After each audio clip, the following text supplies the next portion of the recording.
Swayam Prabha. Digital India. Educated India.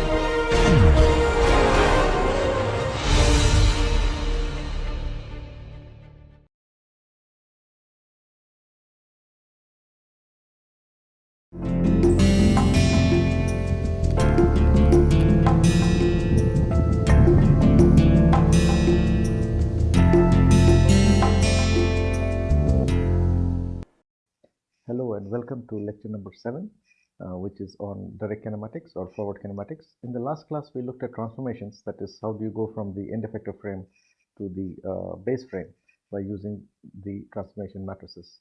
Now, today we'll look at the next topic, which is direct kinematics, that is, given the joint variables theta 1, theta 2, theta 3, how do you find the position orientation of the end effector with reference to the base coordinate frame. Okay, so today's topic is forward kinematics, and in forward kinematics we are going to find the position and orientation of the end effector, and the input to that is my theta 1, theta 2, theta 3, which are the joint variables in case of revolute joint systems, or d1, d2 in case of translating joint system. So we will start off by looking at the inverse kinematics problem like this. So let's draw a very simple manipulator, which is 3 degrees of freedom. So it is, my first joint is here, okay, second joint is here, and third joint is here. Now we are going to assign our frames as per DH convention, and we have done this quite a few times before, so I'll do it very quickly. Z0, Z1 is here, Z2 is here, Z3 is here, and X0, X1, X2, and X3. What are the joint variables? It is theta 1, theta 2, and theta 3. Now we can make a DH parameter table very quickly, A, alpha, D, and theta, and here I can populate the table 1, 2, 3. So that's my 3 joints. So it is 0, 0, 0, theta 1. The link length is L1 here, and this is L2, and this is L1, 0, 0, theta 2, and this is L2, 0, 0, theta 3. Okay. Now what we are going to do is, I'm going to find the transformation matrices, which is going to relate the third frame with the 0 frame, and we have seen the 3 matrices come out of the form T0 to 1, which is given by cos 1 minus sin 1, sin 1 cos 1, 0, 0, 1, 0, 0, and this is 0, 0, 0, 0, 0, 0, 1. This is the first one. The second one is second one would be T1 to 2, which is given by, so I take one row of this, put it in the generalized matrix, and this is how I get it. So it is cos 2 minus sin 2. It is sin 2 cos 2, 0, 0, 1, 0, 0, 0, 0, 0. Here it is L1, 0, 0, 1. And the third one is 2 to 3, which is given by cos 3 minus sin 3, sin 3 cos 3, 0, 0, 1, 0, 0. And here it is L2, 0, 0, 0, 0, 0, 1. Okay. Now I want to find the relation between the third frame and the first frame. So what do? We multiply all the matrices together. So I multiply this into this into this. So I'm going to get T0 to 3. This also I did in the last to last class. So please have a look at that. What we are going to get is cos 1, 2, 3 minus sin 1, 2, 3, sin 1, 2, 3, cos 1, 2, 3. 0, 0, 1, here it is 0, 0, 1, 0, 0, 0, and here I'll get L1 cos 1 plus L2 cos 1, 2, and here I'll get L1 sin 1 plus L2 sin 1, 2. This will be 0, that will be 1. Okay, please refer to the previous classes, so that when I derived it very slowly, and we showed how do we get this matrix. Now this is the final matrix T0 to 3, which gives the relation of the third frame with reference to the 0 frame. Now this matrix has 4 parts. We have the rotation part, and we have the translation part, right? So let me draw it again a little bit clearly so that we understand better. So this is my manipulator, and this is my theta 1, theta 2, and theta 3. Okay, and my matrix came out as T0 to 3, which is equal to cos 1, 2, 3 minus sin 1, 2, 3, sin 1, 2, 3, cos 1, 2, 3, 0, 0, 1, 0, 0, 0, 0, 0. This is L1 cos 1 plus L2 cos 1, 2. This is L1 sin 1 plus L2 sin 1, 2, 0, 1. Okay, now we have 4 parts of this matrix, and these 4 parts are, these are the 4 parts of the matrix. Okay, so this is the rotation part, this is the translation, okay, this is perspective, and this is scale. This is something we know. Now what does the rotation part tell us? Rotation part tells us that what is the total rotation in terms of the orientation of the end effector. What do we mean by the position and orientation of the end effector? I mean this point. So what is the xy of this point? What is the position of this point? So the position of this point is x, y. This is 2D, so there is only x and y. What is that? And what is the orientation of the end effector with respect to the base frame? Okay, so what this tells me is the rotation or the orientation of the end effector. Okay, and this tells me the position of the end effector. Okay, so this column here is the position x, y, and z, and this is the rotation of the end effector with reference to the base frame. So in the direct kinematics problem, so we also call it forward kinematics. Okay, forward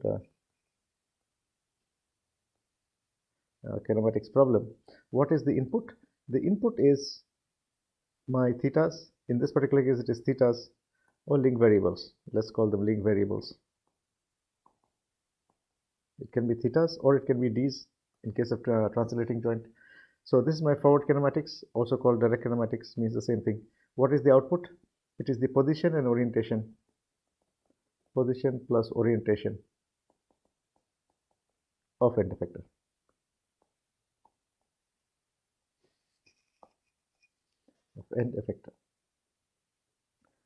So what is the position of the end effector? The position of the end effector is given here. So this is my position of the end effector. Okay, x, y, and z. What is the orientation of the end effector? The orientation of the end effector is this matrix. So that is the orientation of the end effector. So what does this tell me? That you can see here it is cos theta 1 plus theta 2 plus theta 3. So the orientation of the end effector is the sum of theta 1 plus theta 2 plus theta 3. This is my x-axis, that's my y-axis. Okay, then the orientation of this is equal to theta 1 plus theta, if this is my horizontal, so it is theta 1, this is my theta 1, that's my theta 2. So theta 1, theta 2, and theta 3. So this total is theta 1 plus theta 2 plus theta 3. So that is the orientation of the end effector. What is the position? It is the position of this point. So if I project it down here, what is it equal to? It is equal to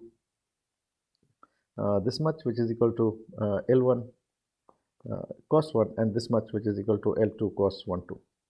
Okay, so this is the position of the end effector in the x direction, and in the y direction it is this much plus this much. So this is equal to L1 sine 1, and this is L2 sine 1 2.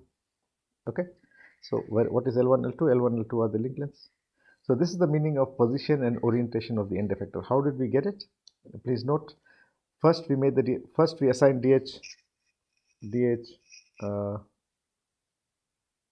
parameters. Okay, or we assign the frames, okay, by following the dh method, from which we derive the dh parameter table. Now we took the dh parameter table each row at a time and got this matrices which relates one frame to the other frame, right? Then what we got is this is the first one, then the second one, and the third one. Then what did we do? We multiplied all these three and we got our 0 to third frame, which is given by this matrix. Now this final matrix gives us the position and the orientation of the end effector with reference to the base frame. For the orientation is the rotation part, and position is the translation part of the homogeneous matrix. Okay, so what is forward kinematics or direct kinematics? The input to this is the thetas, and the output is going to be the position orientation of the end effector. So in this matrix, suppose I give the values of thetas. Let's take an example of this matrix again. So just for example, let me look at so my matrix was cos 1 2 3 minus sine 1 2 3. It was 0 0 1. It is sine 1 2 3 cos 1 2 3 0 0 1. It is L1 cos 1 plus L2. It is L2 cos 1 2. Okay, here it is L1 sine 1 plus L2 sine 1 2. Here it is 0. It is 0 0 0 and 1. So it means that if the input given theta 1, theta 2 and theta 3, values, given values means numerical values. Okay, we can find what is the position plus orientation of end effector. Okay, so what I need to do is I simply need to take, for example, I give the example theta 1 is equal to 30 degrees, theta 2 is equal to 40 degrees, and theta 3 is equal to 60 degrees. So I take this, put it in this matrix, and I'm going to get the numerical values of what is the position and what is the orientation. L1, L2 are known. Okay. Now what is the position? Position is going to become this one, and orientation is going to become this.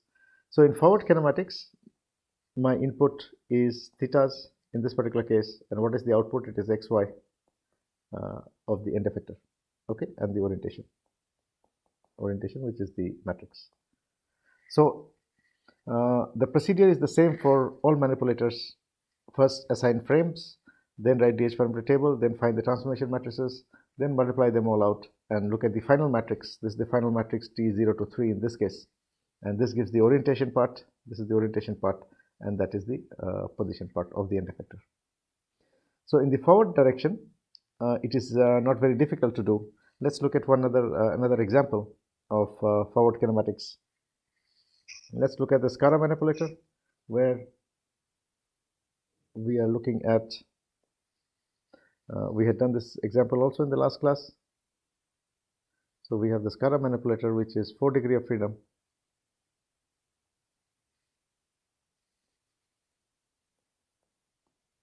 Okay, so we are going to assign our axis as per DH notations. So these are my axes. The third one and the fourth one is here. So this is my Z0, Z1. This is Z2. This is Z3, and this is my Z4. And for simplicity, I'm taking the origins here. So my X1, X0, and X1 is coming here. X2 is coming there. X3 is there, and X4 is here. This is revolute. This is the prismatic joint. So there is a motion of T. Okay, so there is theta 1, theta 2, and theta 4 here. Okay, so now the first thing we do is to make our DH table. Please refer to the last few classes. I have explained it slowly. I'm doing it very fast here. Now these are my joints 1, 2, 3, and 4. What is the DH table? For the first is 0, 0, 0, theta 1, then it is L1, 0, 0, theta 2, then it is L2, 0, 0, theta 3, and sorry, there is no theta 3. So D3 is there. This is my D3, the translating joint. This is 0, and this is 0, 180, L2, and theta 4. This is my DH table. Now, taking each row at a time, we can put in the generalized matrix and get our generalized matrix as T0 to 1 is equal to cos 1 minus sin 1, sin 1 cos 1, 0, 0, 1, 0, 0. This is equal to 0, 0, 0, and 0, 0, 0, 1. This is my first matrix.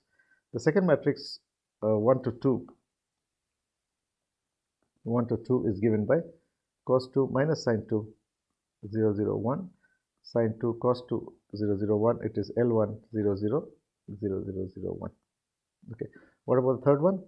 T2 to 3 is equal to, the third matrix is going to become, you look at here, there is no theta there. Okay. The variable is D3. So as there is no theta, there cannot be a rotation. So this will be a identity matrix 0, 0, 0, 1, and L2, 0, D3, and 1. That's my the third matrix, and the fourth one is going to become T3 to 4, which is given by cos 4 minus sin 4 minus sin 4 minus cos 4, 0, 0, minus 1, 0, 0. This is 0, 0, 0, and it is 0, 0, minus L2. Now, you should look at this very, very carefully and try to understand the correlation between the matrix and the manipulator. Okay, that is something very, very important in robotics, that we have to understand the correlation between the matrices, that is the mathematics and the manipulator structure. So if you look at this manipulator from the top view, okay, from here, if I see, what you'll see is that there are two links actually. This is like a two-link manipulator. What I'm trying to say is that we did this problem, okay, of our basically three-link manipulator, but the first two links, this link and then this link is the same as the first two links of this SCARA robot. Okay, then the third one is a prismatic joint and the fourth one is a revolute joint again. So what I'm saying is, if you see from the top view, if I draw this manipulator from the top, okay, so this is my side view.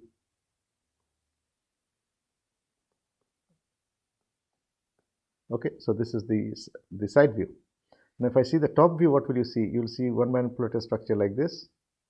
Okay, this is another one like that. Okay, this is what you'll see, and this is the base of the robot. This is the top view. Okay, so this is my top view of the manipulator. Okay, now if you see the top view, it is basically behaving like a two-arm system, two-link system only. So what do I mean by two-link system? It is behaving like this kind of a system. Okay, so there is one theta 1 here, there is one theta 2 here. This is the same structure there. There is a theta 1 here and there is a theta 2 there. So when it is moving, it will move like this only. Now I hope you can visualize theta 1, theta 2. What am I trying to say? So in this kind of structure, if you see, it is exactly same as this one. Okay, so whatever is coming from here in terms of the matrices, let's look at the matrices again. Here, if you look at the first matrix and you look at the second one, you look at the DH parameter table here, they are exactly the same. So you should be able to correlate this and understand what is the relationship between the matrix and the manipulator when it is moving in space. So this is a SCARA robot which from the top view appears like a 2 degree of freedom arm. So the DH parameter table for the first two joints is same. The third joint, there is a prismatic joint which is moving perpendicular to this joint. Okay, so let's go back to this again. Yeah, so the matrices that we are seeing, the matrices that I wrote here, the first one and the second one is for 2 degree of freedom system, which is exactly same. Okay, now the third one is here, which is a prismatic joint. So this is there is no rotation there, a prismatic joint which is D3 is the variable. So that is where it is coming. Okay, now the fourth one is a rotation matrix again. There is a rotation in terms of theta 4, but if you note, the z's are in different directions. So Z3 is upwards, whereas Z4 is downward. So there is a 180 degree shift, and that 180 degree cos of 180 is minus, so that is why this minus is coming here. So if you note that this minus has come here. Now why did this minus come? Because the z changed direction. Okay, so you should be able to correlate this and understand the matrix in terms of the structure of the manipulator. Let's see further. So this is coming from the top. If you look from the top, basically you can see this is behaving like a two-link system only. Now when we multiply them all out, I take all the matrices, multiply them out. You can do that. Okay, it's just matrix multiplication. I will just write the final solution. So the final solution T0 to 4 will come out as, I'm just writing the final solution, cos 1 2 cos 4 plus sine 1 2 sine 4.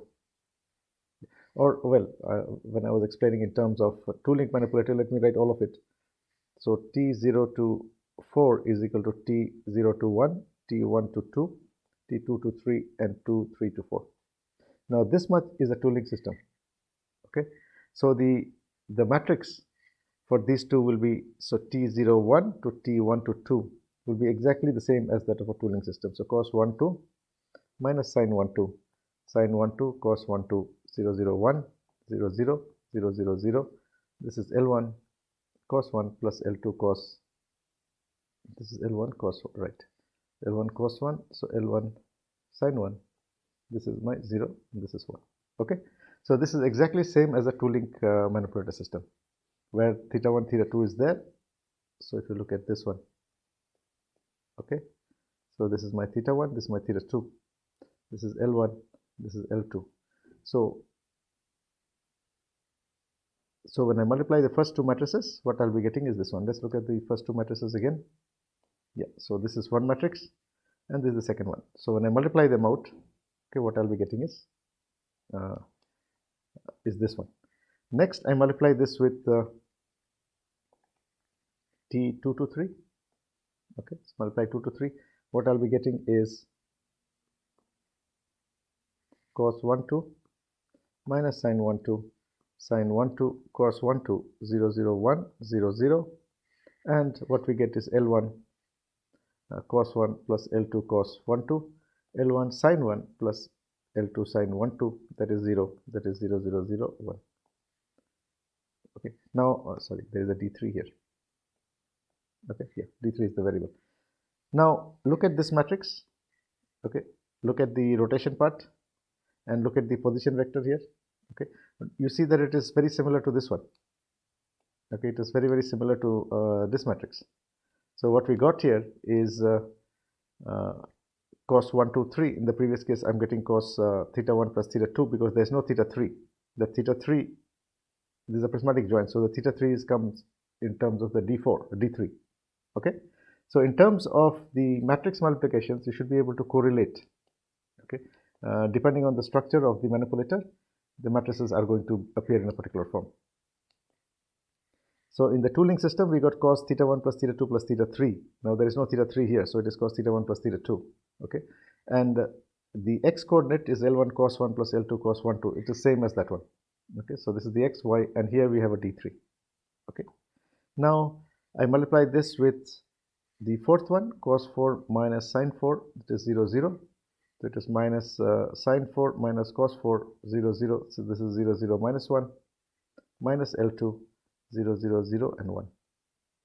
Okay, so when I multiply this out, what do we get in terms of the final matrix is T 0 to 4. 0 to 4 is equal to cos 1 2 cos 4 plus sin 1 2 sin 4 minus cos 1 2 sin 4 plus sin 1 2 cos 4, 0.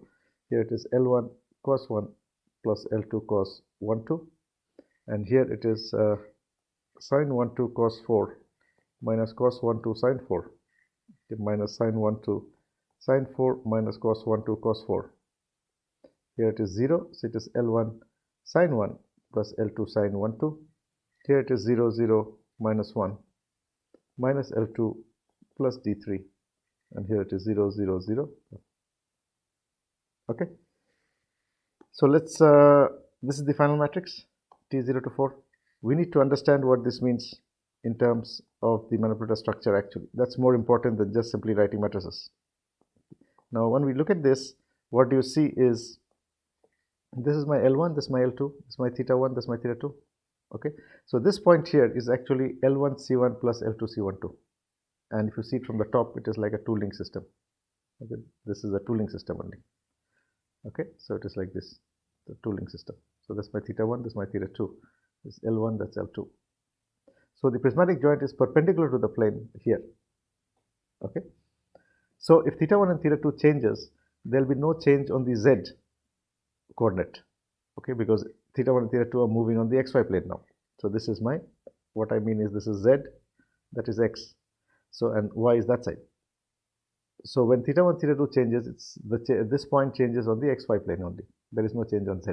So that is the reason why this is L1 cos 1 and L2 cos 1 2. Similarly, the y coordinate is in terms of sine. So L1 sin 1 plus L2 sin 1 2. Now what about z? This is the z coordinate. Now the z coordinate of this origin, right? This is my z4. This is my x4. So when this moves up and down, what will happen is D3 is the variable. So this will vary. Plus there is a fixed distance L2 there. Okay, the physical length. So the total is minus L2, minus because it's on the bottom direction, plus D3. That is the total length of Z. Okay. So if theta 1, theta 2 changes, it has no effect on Z because it moves on the xy plane.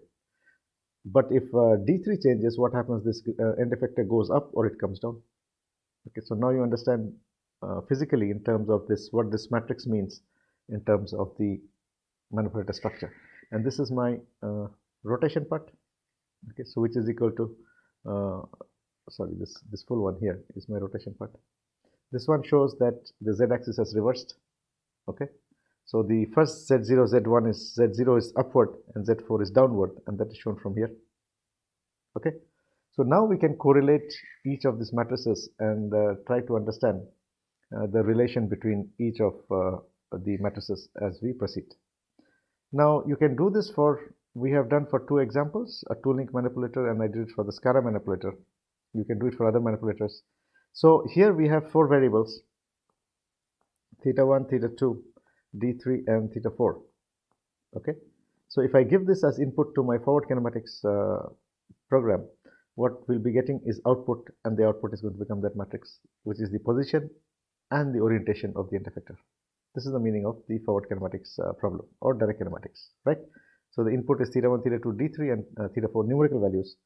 I know the link lengths L1, L2, so it will tell you what is the position orientation of that point, position plus orientation in terms of this matrix. Now let's move on to a little bit more difficult problem that we were looking at in the last class. So in the last class we looked at the Puma robot, right?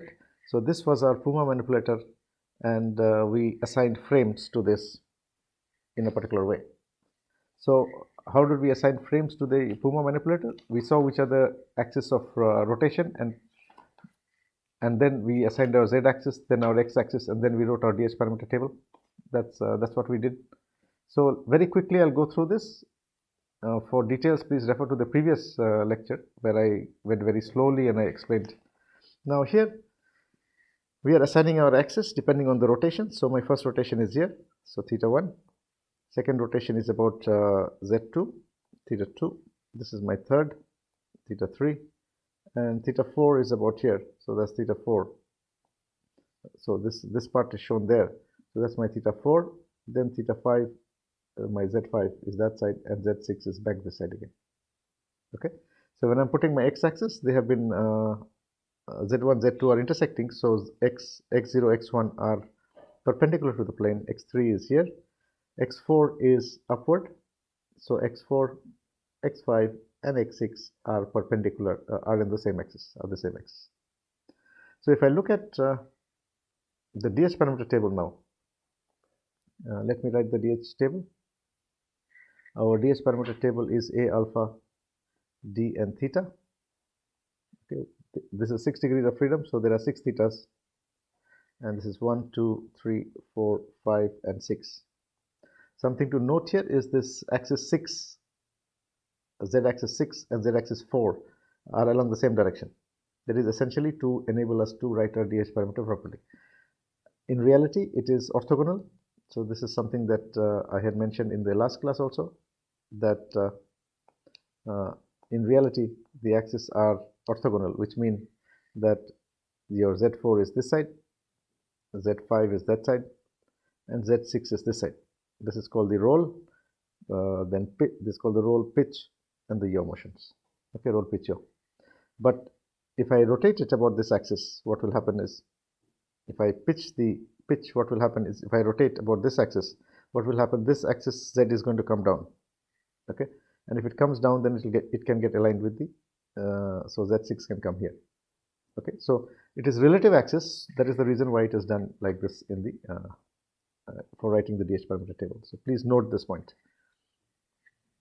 Now what we are doing is we are writing our DH parameter table, and our table comes out like this: A, alpha, D and theta. So the first one, you see the axes are the same, so 0, 0, 0, theta 1. So in most manipulators, theta 1, your first axis and the 0 axis will be the same in terms of frames. The Z2 is rotating by 90 degrees about the x, so sorry, Z1 is rotating by 90 degrees about the x-axis, and it's becoming Z2. So this is minus 90. Okay, this one is 0, 0. This is theta 1. Sorry, theta 2. Okay, the third one is where is the third axis? The third axis is here. Okay, that is my Z3. Now Z2 and Z3 are parallel, so there is no distance here. Okay, they are a parallel axis, but you can see that there is an axis shift here, shift of the origin. What I mean is, if you look at the origin of frame 1, it is here. Frame 1, frame 2 origin is here, whereas for frame 3 origin is there. So it is like it has moved this side, then it has moved like this. So there are two distances. Okay, this is your one distance here, okay, which is your A2, and there is another distance which is your D3 here. Okay, so A2 and D3 are given here, A2 is given here and D3 is given there. So by putting that in, what we get is 0, A2, D3 and theta 3. And for the fourth one, we get minus 90 A3 D4 theta 4, okay, and then we get 90 0 0 theta 5 theta 5. The last one is minus 90 0 0 theta 6. So please note the motion of the z-axis, especially at the wrist, which is here. Okay, so theta x, so your z3 is here. It rotates by 90 degrees, okay, clockwise about the x-axis, becomes z5. Okay, so there is a minus 90 here. Then z5 rotates anti-clockwise. Z4 rotates anti-clockwise about the x-axis and becomes z5. So there is a plus 90. Then z5 again rotates clockwise and becomes z6. So there is a minus 90.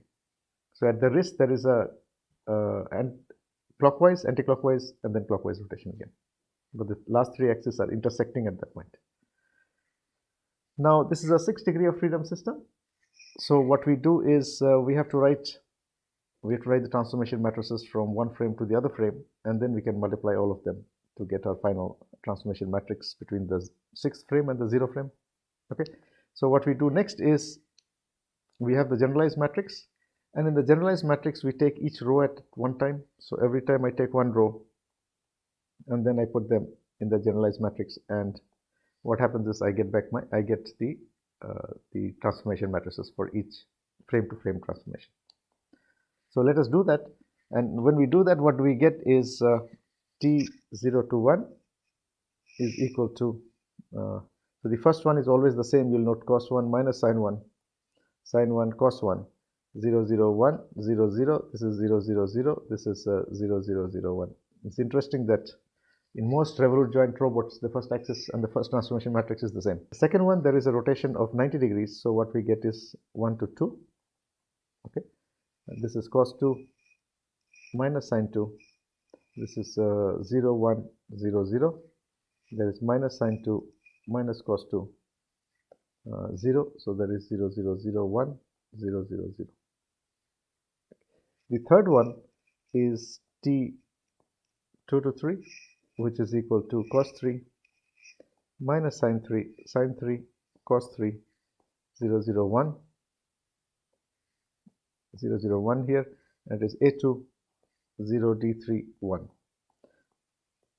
So I hope you understand how do we get these matrices.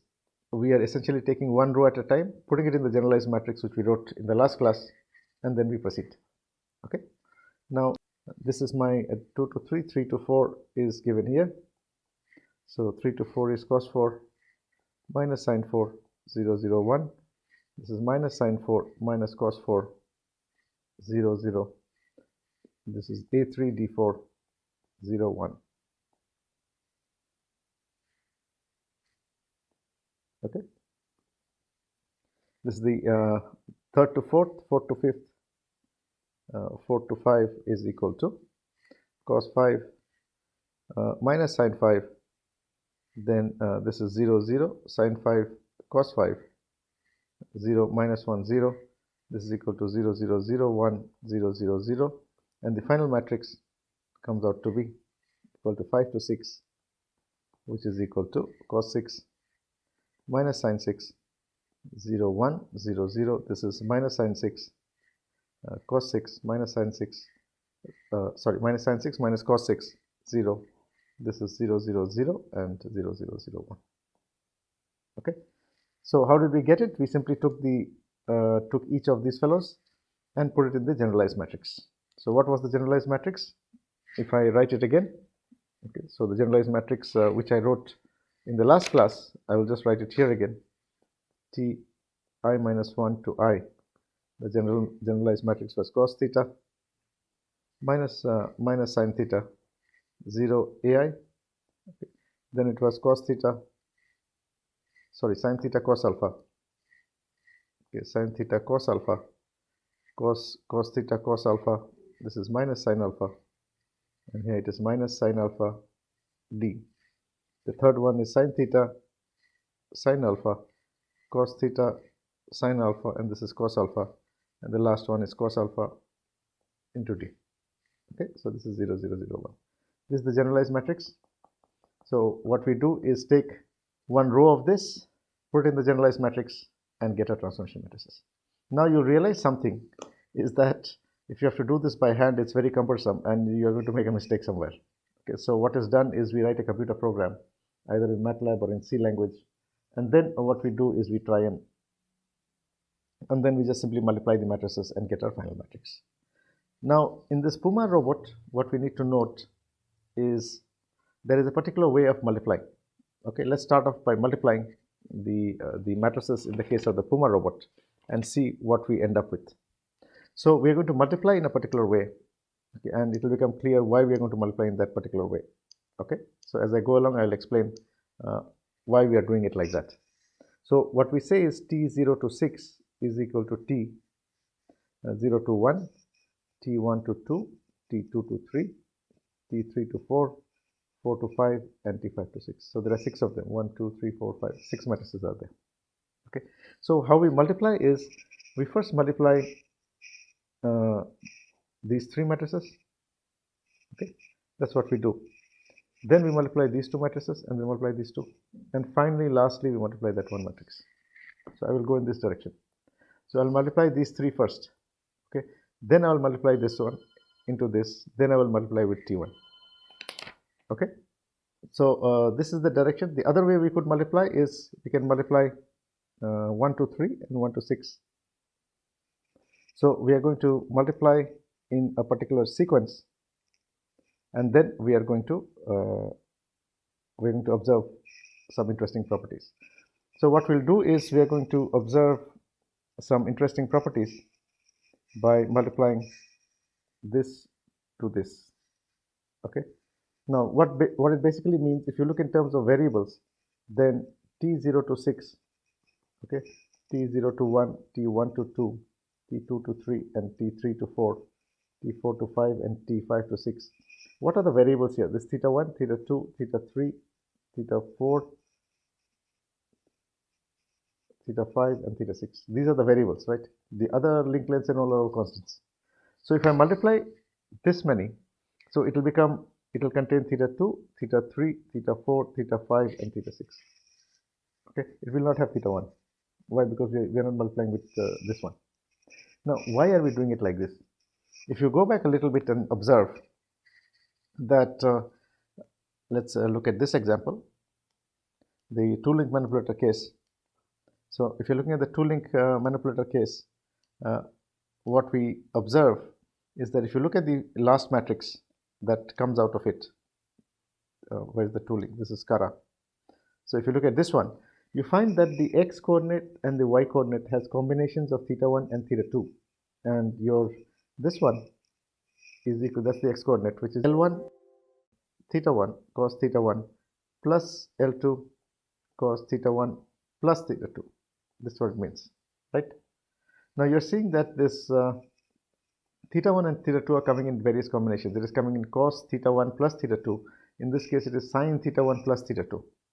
So actually solving for this equation when we come to inverse kinematics is very difficult. Okay, and because of which this is what makes inverse kinematics extremely difficult. So to avoid that, we are trying to see in terms of inverse kinematics how is it possible to solve for this. Okay, and what has been observed is essentially if you multiply it like this, your variables, if you multiply like this, you'll have a combination of theta 1, theta 3, theta 4, theta 5, theta 6, but your theta 1 will not be there. Why? Because I'm multiplying from T1 to 2 up to T5 to 6. Okay, so if you multiply it like this, we get this matrix. Let me call this T5 to 6. Okay, T5 to 6 is R11, R11, R12, R13, R14. This is, let's call this my Px, this is my Py, and this is my Pz. Okay, so these are R21, R22, R23, R31, R32, and R33. This is always 0, 0, 0. This is always 1. Okay, these are all very long expressions. So I'm just simply saying that if you multiply it out, you'll get this many terms. This is going to be my rotation, the orientation, and this is going to be my position. Okay, so when you multiply it out, what we do get is this terms. So R11 in the previous case, this is my R11. So what is R11 equal to? Okay, R11 is equal to cos theta 2 plus theta 3 into cos theta 4 into cos theta 5 into cos theta 6 minus sin theta 4 into sin theta 6 minus sin theta 2 plus sin theta 3 into sin theta 5 into sin theta 6. So you can see that this is a quite cumbersome expression. Okay. Now similarly, R21, 23, then 31, 12, 22, and 32. Okay, this is what we are getting. Okay, for each of these terms. So each of these terms, I'm writing it there. This.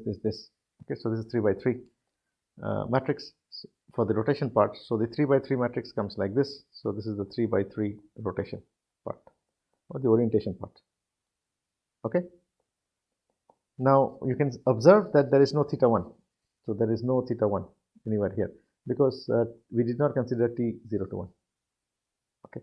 Now if you look at this, if you look at the position part, this is my position part, you see something very interesting here. Now what you see very interesting is that this is pz. What you see very interesting here is that for a particular py, this term, it does not have this fellow. Let me write it in red color, as you we need to remember this. This does not have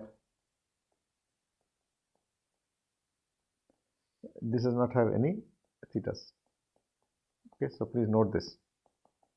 Okay, so it is very strange that this particular term, which is the py, it does not have any thetas associated with it, no joint variables. It only has d3, which is a constant. Okay. Whereas all other terms have cos, sine, and all kinds of other terms. And only if you multiply it like this, then you get it like this. Okay, then it turns out in this form. Now, what is py in the previous case? So py is this term. Okay, so this is equal to d3, and all the other terms are functions of sine and cos. Now, if you were to multiply t01, let me go back here. So if you were to multiply t01 into this, okay, so this into t01. Sorry, this is t1. Sorry, please note this is t1 to 6. Now, if you were to multiply t0 to 1 into this t1 to 6, then what you'll get is this matrix. Okay, now this matrix is equal to t0 to 6 is equal to R11, R12, R13. This is Px, Py, Pz with respect to the end effector. So let me call it E. Okay, so this is R21. This is R21. This is R22 and R23. This is R31, R32, and R33. Okay, this is with respect to end effector. So let me call it, or this is with respect to the base. So let me call it B. Reference to 0 frame probably. Okay, so this is with reference to base frame, so 0 frame. So let me call it this. Now, if we look at this, okay, this is equal to t0 to 1 into t5 to 6, which we got in the last time. So 5 to 6. Okay. Now, if you look at each of these terms, R11, okay, which is here. So let's call them R110, okay, indicating this is with reference to the base frame. Okay. So in each of these cases, you see that all the terms have sine and cos, and there is no term which does not have sine and cos. Okay. So a note very, very carefully here, that if you were to multiply t0 to 1, t1 to 2, okay, in that way, like this up to t5 to 6, and come up with t0 to 6, then what we'll get is this set of numbers, this set of expressions, which show that all the terms have sine and cos, and there is no term which does not have sine and cos. Now, why does this happen? Now, this actually happens because of some very interesting properties. When we come to inverse kinematics, we'll look at those. Okay. So, for the Puma manipulator, how did we get the final transformation matrix? Exactly the same way. What we did is we assigned axis, then we wrote our DH parameter table, and from the DH parameter table, we found the transformation matrices from one frame to the other frame, put it into by using the generalized matrix. Then I multiplied all of them out in a particular in a particular way. Now, what was that particular way? It was essentially multiplying T1 to 2 up to T5 to 6, and we left out T0 to 1. That is essentially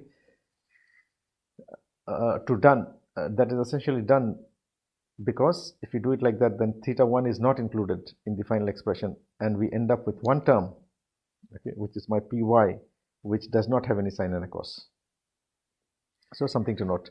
Now let's move on now to the next part. So in the forward kinematics problem, we saw that when we say the input was my joint variables. Okay, so input I'm giving the thetas or the d's. Okay, rotation. This is a revolute joint or this is a prismatic joint, depending on whatever the manipulator is. And in my forward kinematics, output is my position and orientation plus orientation of end effector. Okay. Now, if I take the position and orientation of the end effector, or let me look at it like this, which one is more important when we have a manipulator like this? Okay. Okay. I have theta 1, theta 2, and theta 3 here, and I want to go from one position to another position. I want to go from here to here now. Okay, something like this, just for example. So it was here, it has gone there now. Now what has happened? Theta 1 has changed to theta 1 dash. This has become theta 2 dash, and that has become theta 3 dash. Okay. Now how does the robot manipulator actually work? So there is a motor there, and there is a position sensor encoder at the back, and there's a gear in front. Okay. So what the controller does is, at every position and orientation of the end effector, it needs to know what is theta 1, theta 2, theta 3. Okay.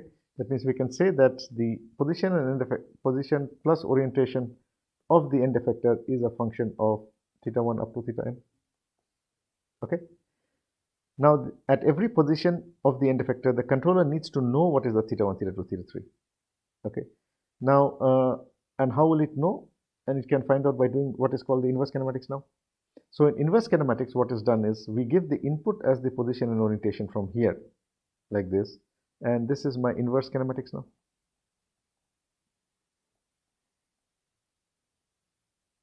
Okay. So the input to the inverse kinematics is the position orientation of the end effector, and the output of the inverse kinematics is my joint angles.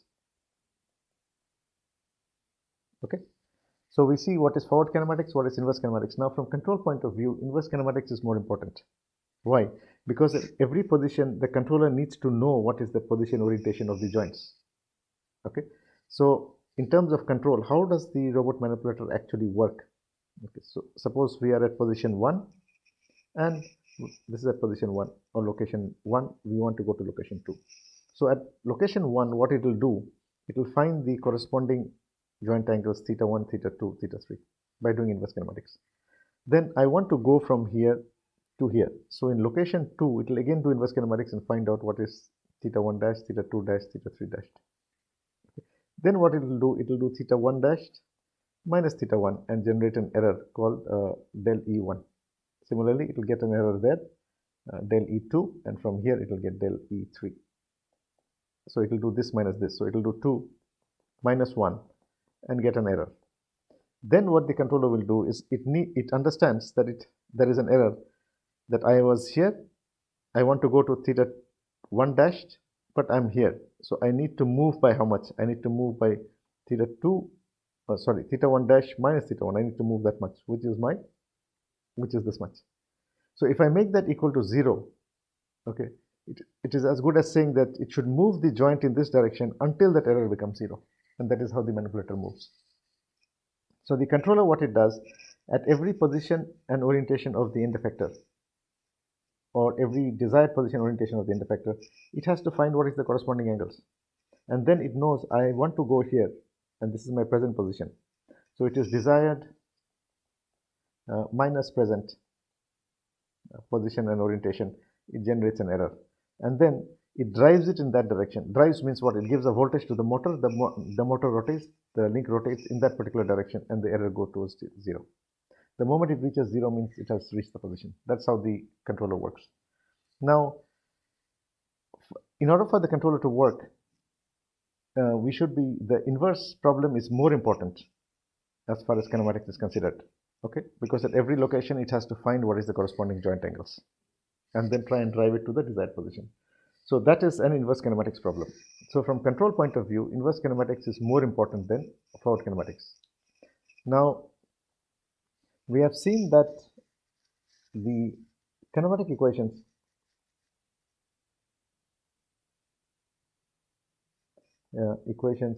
contain sine and cos terms, okay, in all kinds, multiplication, addition. So trying to solve this kinematic equation becomes a little bit difficult. Now, what we mean by solving? What we mean by solving is, I have a two-link manipulator here. Okay. So this is my two-link manipulator. This is theta 1, theta 2, and theta 3. And what is my position and orientation? Final position and orientation. Let us say it is cos phi, okay, minus sin phi, cos phi. This is 0, 0, 1. That is 0, 0. This is 0, 0, 0.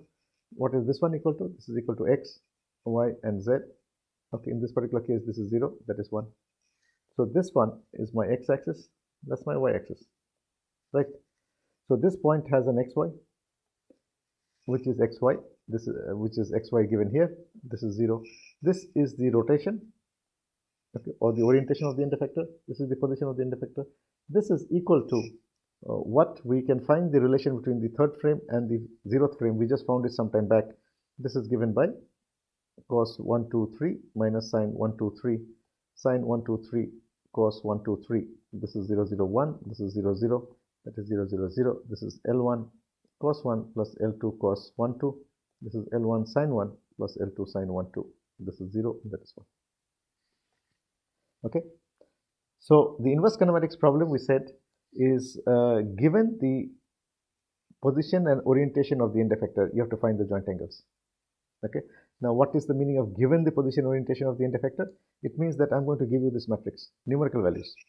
Okay. For example, cos of this phi. What is phi equal to? Phi is equal to theta 1 plus theta 2 plus theta 3. Numerical values. So I'm going to give you this. Okay. Numerical values of that.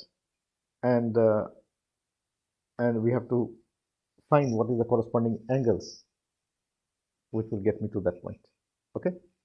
So now what we see here is that this is a 4 by 4 matrix. This is also a 4 by 4 matrix. Okay. So if I equate term by term, how many equations will I get? So I'm going to equate this term with this term. Okay, this term with this term. Okay, this term with this term. And then try and solve. So the inverse kinematics problem, I'm given the position and orientation of the end effector. This is my position. That's my orientation in terms of numbers. And this is the T0 to 3 matrix, the third frame to the base frame matrix. Now I'm going to relate or equate term to term and see if I can solve. What am I trying to solve for? I'm trying to find what is the corresponding theta 1, theta 2, and theta 3 for any position orientation given. Now, if I equate term by term, how many equations I'll get? I'll get 16 equations. Okay, it's 4 by 4. But all these equations are of no use because you can see that this is 0, 0, 0, that is 1. This is 0, 0, 0, that is 1. So 0 equal to 0 doesn't mean anything, right? Again, here also if you equate, you'll not get any meaningful equation. There is no variable there, right? Similarly, here if you see, again, it is 0, 0, 0, it is 1. So writing equation 0 equal to 0, 1 equal to 1 does not mean anything. You cannot solve for theta 1, theta 2, theta 3. And this term, okay, and this term, say cos phi is equal to, if I equate with there, cos theta 1 plus theta 2 plus theta 3. Okay, this is an equation, but you cannot solve. Okay, this term equations are difficult to solve. In this particular case, you will not be able to solve. Okay, so this brings us to the problem of inverse kinematics. That inverse kinematics is difficult compared to forward kinematics, and because there are sine and cos terms, and sine and cos terms have, you know that sine and cos have for every theta, for every value, it will have 2 thetas, right? So, for example, sine 90 and sine 270 is the same number, it's 1, right? So it will mean that you will have multiple solutions. So first of all, it is difficult to solve. Then there are multiple solutions, and that is what makes inverse kinematics difficult. What do we mean by multiple solutions? If we have a two-link arm like this, okay, this is one solution, one xy. What is the other solution? This is the other solution.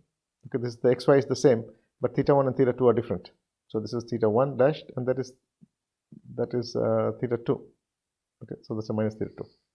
Okay, so this shows that for the same xy, you can get two pairs of theta 1. So we have theta 1, theta 2, and you have theta 1 dashed and theta 2 dashed. So these are two solutions. Now, if you have more degrees of freedom, you can have more solutions. Okay, so for example, 6 degrees of freedom manipulator can have more number of solutions. So this is what makes inverse kinematics difficult as compared to forward kinematics. And there is a standard way of trying to solve this inverse kinematics problem, which we'll be seeing in the next class. So in the next class, what we'll be doing is, after our forward kinematics, which I have discussed today, I will be going towards inverse kinematics in the next class. Now, so what I would suggest is that please go through the DH parameter assignment. The frame assignment is extremely interesting, and it's not only interesting, but it's important. Okay, that if you cannot get your DH parameters right, then you cannot do inverse kinematics anyway. And for large manipulators, it's not very easy, but once you systematically apply you assign the frames, then it's easy to get your DH parameter table and then get your transformation matrices, and from there you can get your the relationship between the last frame and the zeroth frame. Now, using that position and orientation matrix, what you can do is we can get forward kinematics if you're given the joint variables, and what is more important is the inverse kinematics.